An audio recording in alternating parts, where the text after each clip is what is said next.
रोशनी में चले, रोशनी में चले।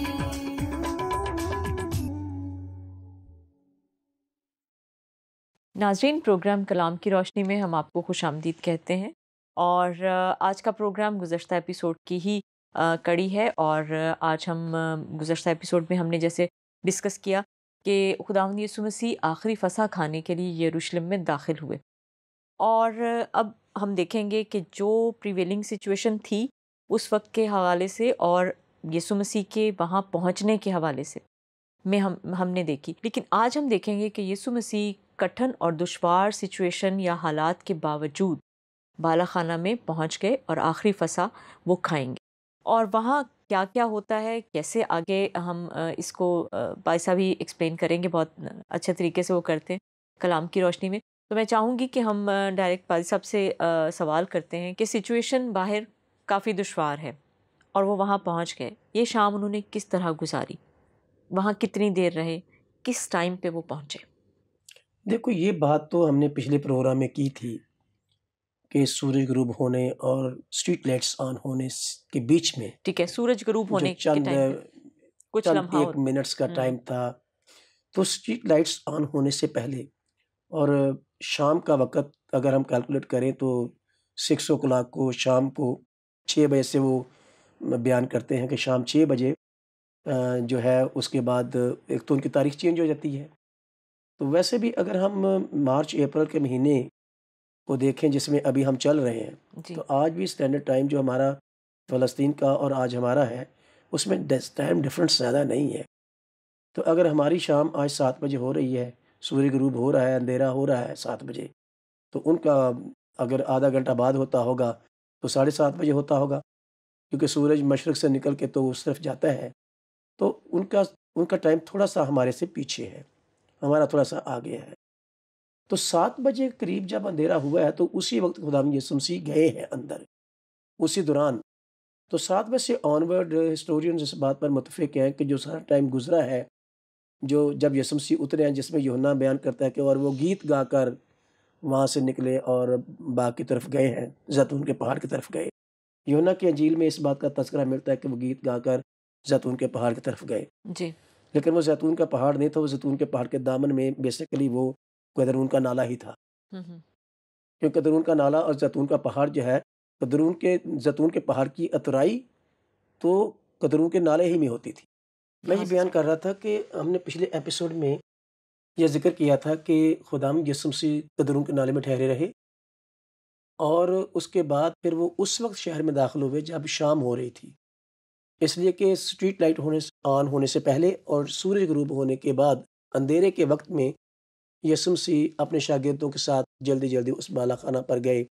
तो अगर हम इसको कैलकुलेट करें, 7 बजे शाम अंधेरा हुआ या सवा 7 बजे अंधेरा हुआ, तो हम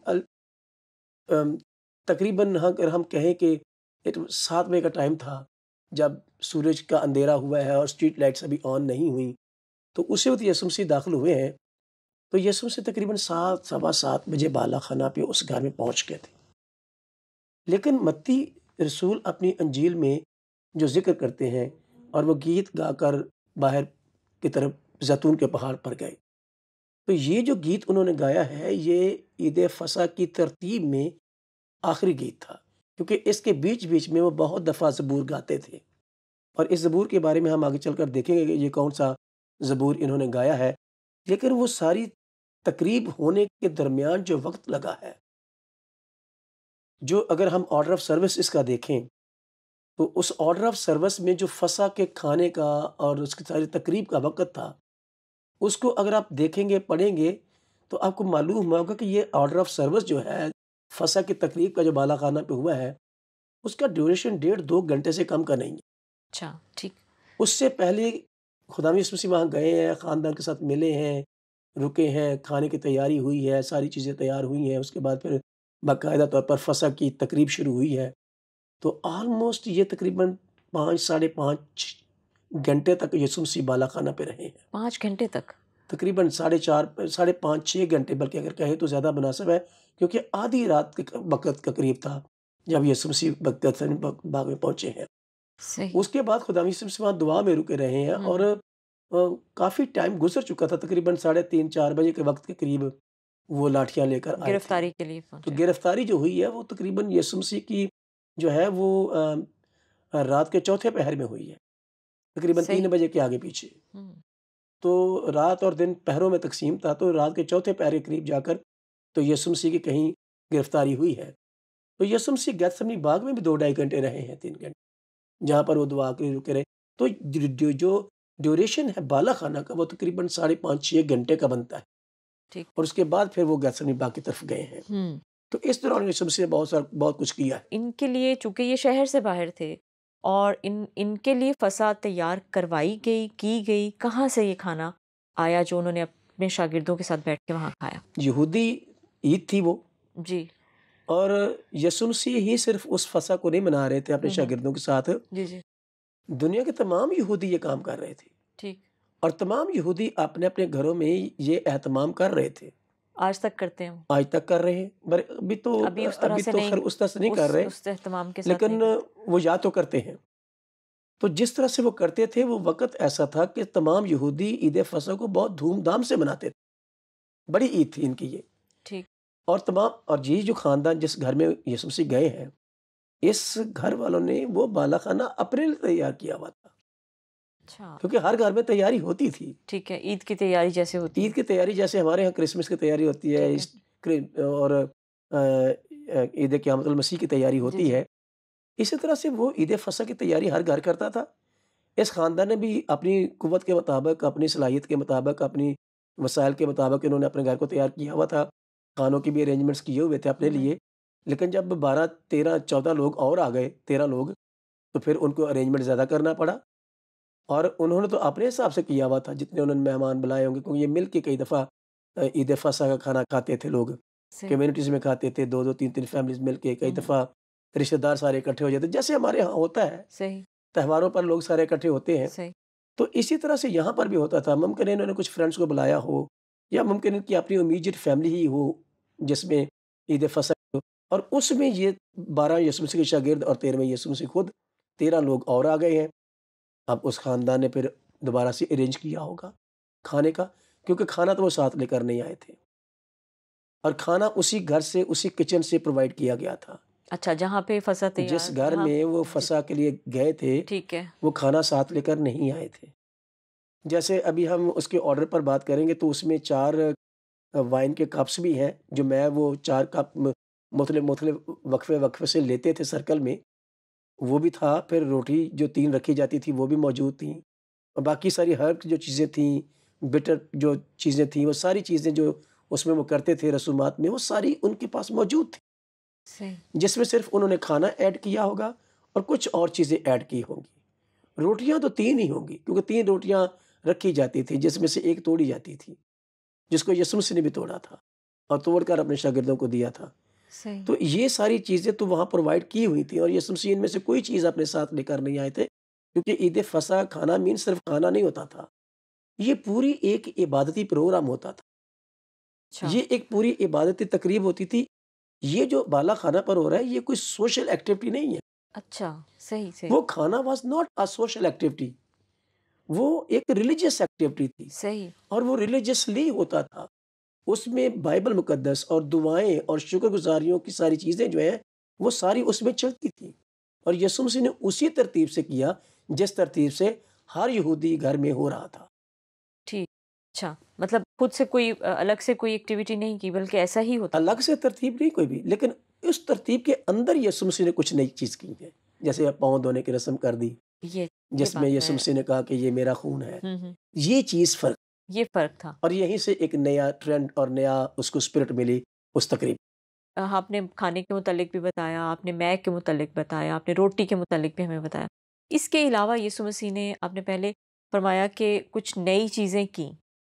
आप मुझे बता सकेंगे कि कुछ नई चीज़ें जो की वो नई किस तौर चीज़ें से? नई चीज़ों को मैंने इंडिकेट किया है, लेकिन मेरा ख़्याल है कि ये बहुत मुनासिब होगा कि पहले हम इस ऑर्डर को देख लें कि उस शाम को यीशु मसीह ने किस तरतीब के साथ गुज़ारा, जो अच्छा। ईद फसह खाना होता हाँ था, हाँ हाँ, जिसको मैं कह रहा हूँ कि ये एक सोशल एक्टिविटी नहीं थी, सही ये एक रिलीजियस एक्टिविटी थी। सही।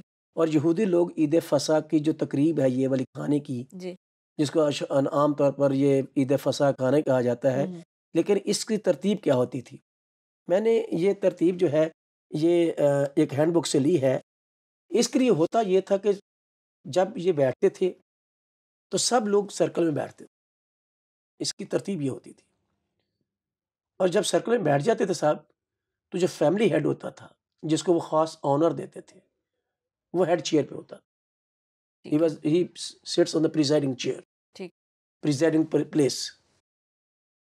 और इसमें भी ज़रूर किसी न किसी ने वो प्रिजाइडिंग चेयर ली थी और यकीनन वो यीशु मसीह के पास वो प्रिजाइडिंग चेयर नहीं थी, वो उस फैमिली के हेड के पास थी। अच्छा।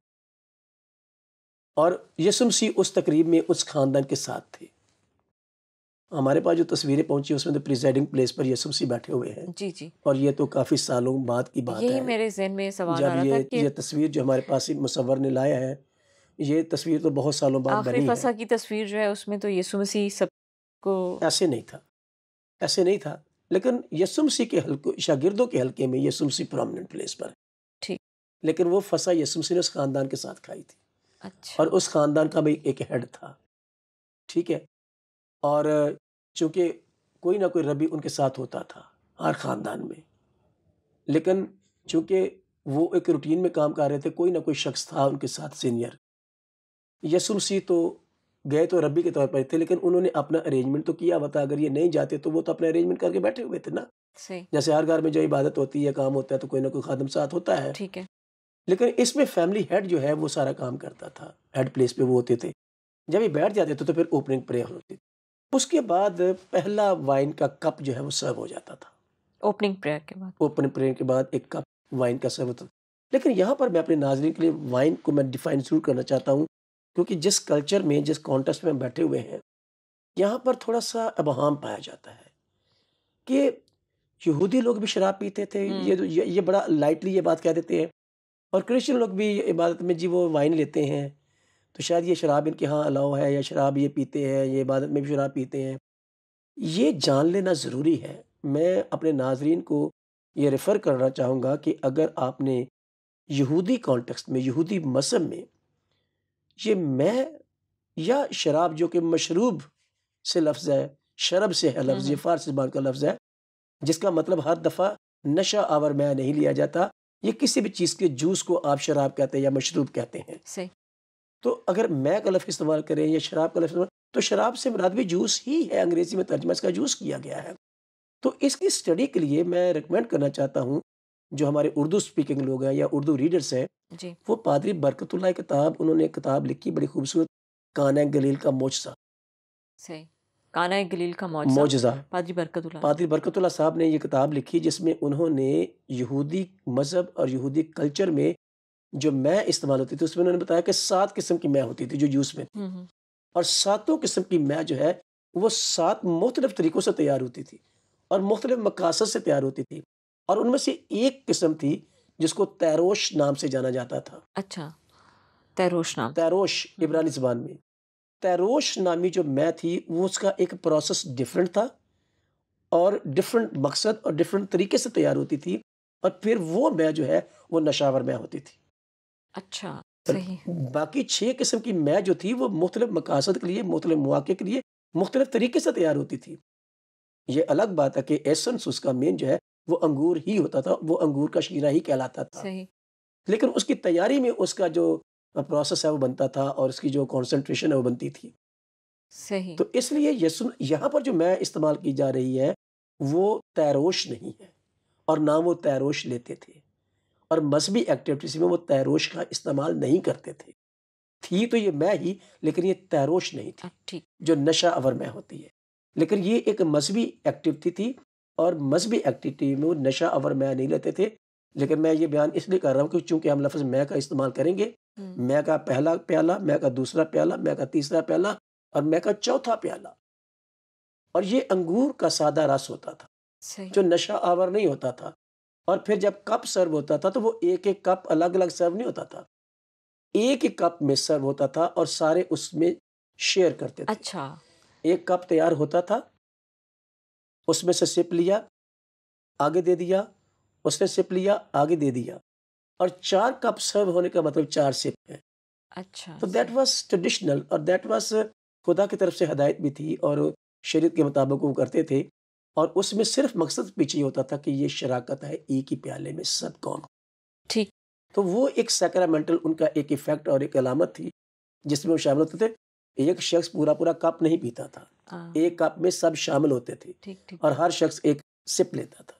सही। लेकिन वो एक क्या प्याला सर्व, तो ओपनिंग प्रेयर के बाद पहला प्याला सर्व होता था और उसको फिर सारे लोग एक-एक सिप लेते थे, ठीक है? उसके बाद फिर हर शख्स जो है वो जड़ी-बूटियाँ लेता, ठीक है? ये सेकंड था और उसके बारे में उसका बयान हमें कोई ना कोई हर्ब जो है वो या हर्ब्स जड़ी-बूटी। हर्ब्स प्रोवाइडेड होती थी वहाँ अच्छा, सही। पे, मौजूद होती थी। हुँ, हुँ। और इसका बयान हमें मत्ती की अंजील के 24वें बाब में और उसकी 23वीं आयत में थोड़ा इशारा मिलता है जी। इस बात के बारे में। हुँ, हुँ। मत्ती की अंजील उसका 26वां बाब और उसकी 23वीं आयत। 26वें बाब की 23वीं आयत में इस तरह से लिखा है। उसने जवाब में कहा कि जिसने मेरे साथ तबाक में हाथ डाला है, वही मेरा पकड़वाने वाला होगा। तबाक में वो कड़वी जड़ी-बूटियाँ पड़ी होती थी, हर्ब्स पड़ी होती थी, अच्छा, ग्रीन लीव्स पड़े होते थे और उसमें सॉल्ट वाटर होता था जिसमें वो डूबी होती थी। कुछ लोग सॉल्ट वाटर कहते हैं, कुछ लोग उसको सिरका भी कहते हैं। आजकल भी तो लोग बिटर हर्ब्स होती थी वो कुछ रखते हैं। और वो उसमें डुबोई जाती थी, सही। खाई नहीं जाती थी। हर बंदा एक हर्ब लेता था और उसमें डुबो देता था। उसके बाद जो फैमिली हेड होता था, हुँ, हुँ। जो प्रिजाइडिंग प्लेस पे होता था, वो एक रोटी लेता था, जो 3 रोटियों में से 1 रोटी होती थी। उस रोटी को वो तोड़ता था और आधी रोटी वो वापस रख देता था। अच्छा, आधी रोटी फिर वो सर्व होती थी। उसके बाद जो रोटी तोड़ी गई है, ठीक है? और उसको अलग कर दिया जाता था, उसको रखा जाता था। जिस ग्रुप में ये सारी फसा खाई जा रही है, हुँ, हुँ। उसमें जो सबसे छोटा बच्चा होता था, अच्छा, वो फिर प्रिजाइडिंग जो शख्स होता था, उसको सवाल करता था। जो फैमिली हेड होता था नॉर्मली या ग्रुप में जो अच्छा, सीनियर होता था, जिसको इज़्ज़त दी जाती थी, उसको वो ये सवाल करता था, जिसका ज़िक्र इस्तिस्ना किताब के 6ठे बाब में हमें मिलता है। अच्छा। इस्तिस्ना किताब में इस बात का ज़िक्र खुदा ने खुद किया था। आप देखिए ज़रा मेरे साथ इस्तिस्ना किताब, उसका 6ठा बाब और उसकी 20वीं और 21वीं आयत। 6ठे बाब की 20वीं और 21वीं आयत में यूँ हम पढ़ते हैं। लिखा है कि जब आइंदा ज़माने में तेरे बेटे तुझसे सवाल करें कि जिन शहादतों और आइन और फरमान के मानने का हुक्म खुदावंद हमारे खुदा ने तुमको दिया है, उनका मतलब क्या है? तो तू अपने बेटों को ये जवाब देना। तो ये जो तेरे बेटे तुझसे सवाल करें, तो ये सबसे छोटा जो बच्चा होता था, ये सवाल करता था कि जिन अहकाम को, आइन को हम मानते हैं, उनका क्या मतलब है? तो उनको बताना। और ये सवाल किए जाने के बाद फिर जो फैमिली हेड होता था, जो प्रिजाइडिंग प्लेस पे शख्स होता था, वो खरूज की पूरी कहानी सुनाता था। अच्छा, उस दिन उस टाइम पे। खरूज का पूरा वाकया दोहराते थे वो, सही। जिस पर आधा घंटा लग जाए, जिस पर पौना घंटा लग जाए, हुँ, लेकिन वो खरूज मिस्र से लेकर मुल्क मऊदा तक पहुंचने तक पूरी स्टोरी सुनाता था। ठीक है। यानी एक तरह से दोहराते थे वो सारी दोहराते चीज़, थे उसको, शरीयत की वो उसको याद बातें करते और वो थे, सारा वाक़यात। उसको याद करते थे, ठीक है। क्योंकि ईद फसा जो है वो तो मनाई ही खरूज की याद में जाती थी। एग्ज़ैक्टली, बिल्कुल जो सही। गुलामी के घर से निकलकर निकलने आज़ादी का, के घर में दाखिल बिल्कुल। होने की याद थी, ये ईद मनाई ही पासओवर का उसकी याद टाइम में जो था, जाती थी। ये उस दिन हुआ होगा जिस दिन खुदावंद यीशु मसीह ने। यकीनन वो हुआ सारा कुछ, ठीक है, वो सब कुछ हुआ, इसे तो वो सही। टाइम कंज्यूम हुआ 5 साढ़े हाँ, 5 घंटे का। उसके बाद ज़बूर नंबर 113 और ज़बूर नंबर 114 गाया जाता। अच्छा, और अगर आप ज़बूर 113 और 14 को देखें, तो उसमें जो शुक्रगुज़ारी के जो कलमात हैं, वो कहे जाते हैं। ज़बूर नंबर 113 और 14 में कहता है, 13 में कहता है, खुदा की हम्द करो, ए खुदा के बंदो, हम्द करो। ये हेलल था, तारीफ़ का ज़बूर था। हुँ, हुँ, हुँ, हुँ। और ज़बूर नंबर 113 और 14 जो है, वो शुक्रगुज़ारी का गीत है और ज़बूर नंबर 114 जो है वो मिस्र से निकल आने की याद में है। उसके बाद फिर दूसरा कप जो है वो सर्व होता, अच्छा अच्छा सेकंड कप वाइन का जो है वो सर्व होता था। और इसकी सर्विंग के इस सर्विंग का जो है वो जिक्र हमें लूका की अंजील के 22वें बाब की 17वीं आयत में मिलता है। लूका की अंजील उसका 22वां बाब उसके 17वीं आयत में इसका जिक्र मिलता है कि वो उसने दिया लोगों को, यानी जितने भी लोग उसमें थे। दूसरा कप सर्व होने के बाद सब लोग उठते थे, अच्छा क्योंकि इसके बाद खाना सर्व होना होता था। ठीक और दूसरा कप जब सर्व हो जाता था, सब लोग ले लेते थे, हम्म, उसके बाद सब लोग उठते थे हाथ धोने के लिए, क्योंकि उसके बाद उन्होंने खाना लेना होता था। और खाने के भी दो दौर चलते थे, एक सादा खाना होता था, ये सादे खाने का दौर है। सही उसके बाद जो लैम्ब रोस्ट होता था वो सर्व होता था, वो मैं बताता हूँ अभी थोड़ी देर के बाद। अभी ये सादा खाना है, और सादे खाने से पहले वो सब उठते थे और उसमें फिर वो हाथ धोते थे। और जो मसीही उलमा हैं वो इस बात पर मुत्तफिक हैं कि यूहन्ना की अंजील का जो 13वां बाब है उसकी 4थी आयत से 12वीं आयत तक का जो वाक़या है, 13वें बाब की 4थी आयत से 13वें बाब की 4थी आयत से 12वीं आयत तक का जो वाक़या है, जिसमें यीशु मसीह ने अपने शागिर्दों के पाँव धोए हैं। यीशु मसीह ने इस स्टेज पर अपने शागिर्दों के पाँव धोए। जब सब लोग उठे हैं, हाँ यीशु मसीह भी हाथ धोने के लिए उठे हैं, उसी वक्त उन्होंने पानी लिया, तौलिया लिया और शागिर्दों के पाँव धोने लगे। ठीक लेकिन उसने सिर्फ शागिर्दों के पाँव धोए हैं, सारे लोग के पाँव नहीं धोए जो वहाँ मौजूद, अच्छा क्योंकि फैमिली के लोग भी वहाँ मौजूद। सही ठीक है। जैसे और यीशु मसीह ने इसी वक्त उठे और पानी लिया और शागिर्दों के पाँव धोए, और ये दूसरे कप की सर्विंग के बाद हुआ। इसके बाद उन्होंने एक सादा खाना खाया जो कि पासओवर मील ही कहलाता था, सीडर कहते थे इसको। ठीक है, इब्रानी ज़बान में सीडर। सीडर तो इसको खाया गया, हाँ हाँ और उसके बाद इसके ऊपर फिर दुआ की जाती थी खाने के लिए। जब पासओवर मील सर्व होता था तो सर्विंग से पहले दुआ होती थी, रोटी और मैं पर। ओके, उसके बाद फिर ये बिटर हर्ब्स लेते थे, अच्छा जो डिबो दी जाती थी जो सिरके डिबोती में? थी, हाँ डिबो दी जाती थी, फिर ये हर्ब्स लेते थे खाने के लिए, अच्छा फिर उनको डिस्ट्रीब्यूट किया जाता था, लिया जाता था। तो हर्ब्स जो थी वो जो डिप हुई हैं, जो हमने शुरू में देखा कि साहब ने डिप की थी उस सॉल्ट वाटर में, अब उसको लेने का वक्त आ गया है। सही तो लिखा है कि उसको बिटर हर्ब्स जो है वो डिप हुई थी, उसको डिस्ट्रीब्यूट किया जाता।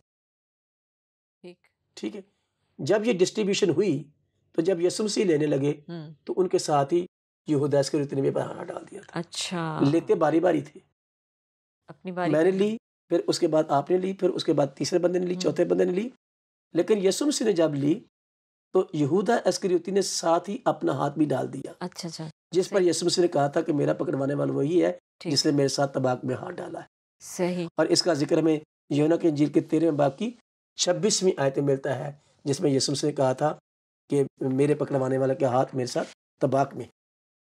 इसके बाद यीशु मसीह ने उससे कहा था कि तू अपना काम कर ले जो करना है। सही तो यीशु मसीह पाँव धो चुके हैं, और इस तरतीब के हिसाब से यूँ लगता है कि चूंकि यहूदा इस्करियोती वहीं था पाँव धोने की रस्म के वक्त, तो यीशु मसीह ने इसके पाँव भी धोए हैं। ठीक ठीक ठीक ठीक उसके बाद वो हर्ब्स Herbs लेने का लेते वक्त, डिस्ट्रीब्यूशन का जब हाँ। वक्त था, उस वक्त भी वो वहाँ मौजूद था। मौजूद है ठीक है तो उसके बाद फिर फेस्टिव मील जो आता था ना, रोस्ट जो होता था, जो फसा जो जो एक्चुअली मेन फसा का खाना जो था, जबा होता था वो सर्व ओके, होता था, ठीक ठीक और ये क्लाइमेक्स होता था। हाँ इस क्लाइमेक्स के बाद हमें पता चलता है कि यीशु मसीह ने जो रोटी तोड़ी जाती है दोबारा, उस वक्त यीशु मसीह ने जो ये मत्ती की अंजील के 26वें बाब की 26वीं 27वीं और 28 आयत में जिक्र है हाँ जी कि उसने रोटी ली और तोड़ी और अपने शागिर्दों को देकर कहा लो खाओ। तो फिर वो रोटी यीशु मसीह ने अपने हाथ में ली। सही तो फिर यीशु मसीह ने उस रस्म को सेट किया और अपने शागिर्दों को देकर कहा लो खाओ, ये मेरा बदन है जो तुम्हारे लिए दिया जाता। तो यीशु मसीह ने ये बात अपने शागिर्दों के साथ की और शागिर्दों से कहा कि ये रोटी लो, और इस पर यीशु मसीह ने फिर कप पर बरकत दी, और फिर ये जो तीसरा कप है ये सर्व होता है। तीसरे कप की जो सर्विंग है, उसके बाद ये जो थर्ड कप है, ये रोस्ट लैम्ब जो है उसकी सर्विंग के बाद फिर तीसरा कप सर्व होता है। और तीसरे कप की सर्विंग पर यीशु मसीह ने ब्लेसिंग दी थी, ये मेरा खून है। अच्छा, ठीक है। जो रोस्टेड लैम्ब होता था उसको दिया जाता था। उसके बाद यीशु मसीह ने रोटी ली थी जो वहाँ रखी हुई, सही। वो तोड़ी और अपने शागिर्दों को देकर कहा, लो खाओ। तो यहाँ पर यीशु मसीह ने सैक्रामेंट सेट किया। तीसरा कप जब उन्होंने लिया है, जब तीसरे कप की सर्विंग हुई है और रोस्ट लैम्ब सर्व हुआ है, सही। यहाँ पर यीशु मसीह ने सैक्रामेंट को सेट किया, जिसको आज भी हम मनाते हैं, जिसको हम इशाया लॉर्ड्स रवानी, सपर कहते हैं। लॉर्ड सपर। तो ये लॉर्ड ठीक है। सपर है और इसका जिक्र हमें मत्ती के अंजील के 26वें बाब की 26वीं, 27वीं और 28वीं आयत में मिलता है। ठीक। यहाँ पर यीशु मसीह का, और उसके बाद ज़बूर नंबर 115 से लेकर 118 तक, अच्छा। 15, 16, 17, 18 4 ज़बूर वो गाते थे, हाँ हाँ हाँ हाँ, फसा के डिस्ट्रीब्यूशन। जिसको हेलल कहते थे। अच्छा, इसको हेलल कहते थे। ये 4 ज़बूर जो है ये हेलल कहलाते थे। ठीक है। और उसके बाद साथ ही वो ज़बूर नंबर 136 गाते थे, जिसको ग्रेट हेलल कहते थे, ग्रेट हेलल कहते थे। और यही गालबन वो ज़बूर था जिसको गाते हुए यीशु मसीह बाहर गए थे। ज़बूर नंबर 136, जिसे हम कहते हैं शुक्र यहोवा दा ही करो, करो शुक्र यहोवा। अच्छा, सही सही सही। तो शुक्रगुजारी करते हुए फिर वो निकलते थे। और इसका जिक्र हमें मत्ती के अंजील 26वें बाब की 30वीं आयत में मिलता है। और उसके साथ ही वो चौथा कप सर्व हो जाता था और इसके साथ ही जो तकरीब है वो वाइंड अप हो जाती थी। अच्छा, ठीक है। इसके बाद खुदावंद यीशु मसीह यही गीत नंबर 136 गाते हुए, चौथा कप तो सर्व हुआ, ज़बूर 136। ज़बूर नंबर 136 जो है ये गाते हुए वो पहले गाया गया, उसके बाद चौथा कप सर्व हुआ। ठीक है। लेकिन जब वो निकले हैं तो फिर यही वो ज़बूर उनके लबों पर था जो वो गाते हुए बालाखाना से उतरे और कदरून के नाले में गत्समनी बाग की तरफ गए थे। ठीक है। तो ये सारा था। और इसमें दो चीज़ें यीशु मसीह ने की कि एक तो पाँव धोने की रस्म की और दूसरा सैक्रामेंट किया। लेकिन ये दोनों चीज़ें जो है वो यहूदी जो ऑर्डर ऑफ सर्विस था फसा के खाने को बनाने और खाने का, उसके अंदर ही यीशु मसीह ने सब कुछ किया। ठीक ठीक, एक तरह से उन्होंने शरीयत को मुकम्मल जो है वो पूरे तौर पर उसी तरह से किया जिस तरह से यहूदी करते थे। ठीक। दो बातें जो आज भाई साहब ने इस सारी गुफ्तगू में हमें बताई, जो कुछ उन्होंने आज हमें सिखाया है उसमें कि खुदावंद यीशु मसीह ने इशाया रवानी की जो रस्म है उसको बाकायदा तौर पर सेट किया कलीसिया के लिए, और ये भी कहा कि मेरी यादगारी में तुम ऐसा ही किया करना। और इसके साथ साथ आगे हम चलें तो खुदावंद यीशु मसीह ने शागिर्दों के जो पाँव धोने की रस्म थी वो भी की, और ये भी कहा कि जो तुम में बड़ा बनना चाहे वो सबसे छोटा बने पहले। तो इन दो तीन चीज़ों को हम देखते हैं जो यहूदी जो तरीक़ था उससे थोड़ा हट के थी। तो खुदावंद यीशु मसीह ने जो चीज़ें जो बातें हमें उस फसा में सिखाई हैं या जो हम देखते हैं उनको हम सामने रखते हुए बहुत कुछ अपनी ज़िंदगियों में तब्दीली ला सकते हैं, काम कर सकते हैं।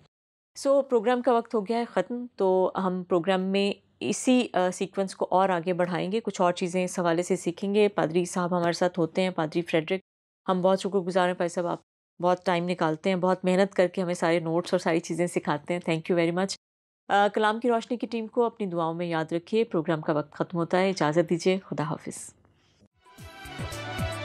आओ हम खुदावंद की रोशनी में चले, रोशनी